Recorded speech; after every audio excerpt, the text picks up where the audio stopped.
So hello everyone, good morning. আর আজকে আমি রান্না করব পাট শাক। দেখো আমি নিয়ে নিয়েছি পাট শাক। পাট শাকগুলোকে ভালো করে ধুয়ে নিতে হবে। আর এদিকে দেখো আজকে আমি সকালে ভাবলাম ব্রেকফাস্ট করব পাস্তা, তাই পাস্তাগুলোকে হতা বকবক করতে করতে পাস্তাগুলো ওইদিকে সিদ্ধ হয়ে গেছে। তো এগুলোকে বেজে নেব আর কি, সকালে ব্রেকফাস্ট করার জন্য।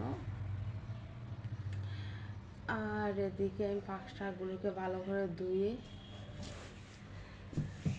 সুন্দর করে নিয়ে নিয়েছি আর কি। তারপর ছোটো ছোটো করে কাটতে হবে।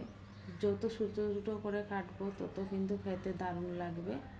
আর এদিকে আমি জল গরম হওয়ার পর হলুদ আর কাঁচা লঙ্কা দিয়ে দিয়েছি কিন্তু পাট শাকগুলো।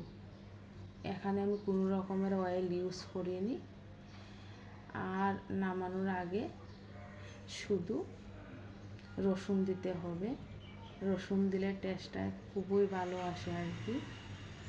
আর এদিকে দেখো হয়ে গেছে আমার পাট শাক রান্না। আর আমি স্পাইস খেতে বেশি পছন্দ করি বলে আমি একটু লঙ্কাটা বেশিই দিয়েছি। খেতে তো দুর্দান্ত লাগবে মনে হচ্ছে আর কি। আর এখানে কিন্তু আপনারা দয়া করে কোনো অয়েল ইউজ করবেন না।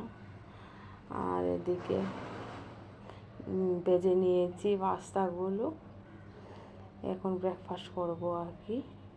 তো আজকের ব্লগ এখানেই শেষ করছি গাইস।